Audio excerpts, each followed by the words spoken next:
রুশ president Vladimir পুতিনের সঙ্গে আগামী বৃহস্পতিবার তুরস্কে দেখা করতে প্রস্তুত বলে জানিয়েছেন ইউক্রেনের প্রেসিডেন্ট ভলোদিমির জেলেনস্কি। এক প্রতিবেদনে এ তথ্য জানিয়েছে ব্রিটিশ বার্তা সংস্থা রয়টার্স।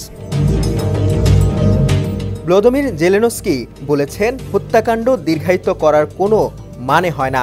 আমি বৃহস্পতিবার তুরস্কে পুতিনের জন্য অপেক্ষা করব। তিনি বলেন, আমরা আগামীকাল থেকে একটি সম্পূর্ণ এবং স্থায়ী যুদ্ধবিরতি আশা করছি, যা কূটনীতির জন্য প্রয়োজনীয় ভিত্তি তৈরি করবে।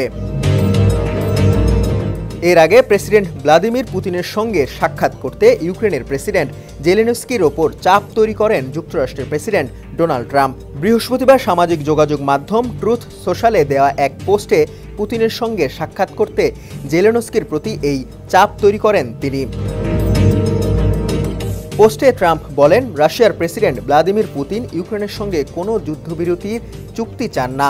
এর পরিবর্তে তিনি বৃহস্পতিবার তুরস্কে সরাসরি সাক্ষাতে রক্তবন্যার অবসান আলোচনার ইচ্ছা প্রকাশ করেছেন।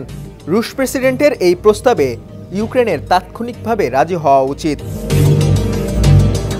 এর আগে পুতিনের সঙ্গে যে কোনো ধরনের আলোচনা শুরুর আগে সোমবার থেকেই রাশিয়ার কাছে 30 দিনের যুদ্ধবিরতির দাবি জানান ইউক্রেনের প্রেসিডেন্ট জেলেনস্কি। ট্রাম্প বলেন, ইস্তাম্বুল সাক্ষাতে আলোচনায় কোনো চুক্তির সম্ভাবনা আছে কিনা তারা অন্তত তা বুঝতে পারবেন। আর যদি তা না থাকে তাহলে ইউরোপীয় নেতারা এবং যুক্তরাষ্ট্র জানতে পারবে আসলে কোন পরিস্থিতিতে আছে বিষয়টি এবং সে অনুযায়ী ব্যবস্থা নিতে পারবে। দেশ জুড়ে তোলপাড় ওয়ালটন ফ্রিজ কিনে আপনিও হয়ে যেতে পারেন মিলেনিয়ার। এর আগে রোববার রাশিয়ার প্রেসিডেন্টের কার্যালয় ক্রেমলিন জানায়, আমরা কিয়েভের সঙ্গে সরাসরি শান্তি সংলাপ শুরু করতে আগ্রহী এবং এক্ষেত্রে আমরা কোনো প্রকার পূর্বশর্ত রাখছি না।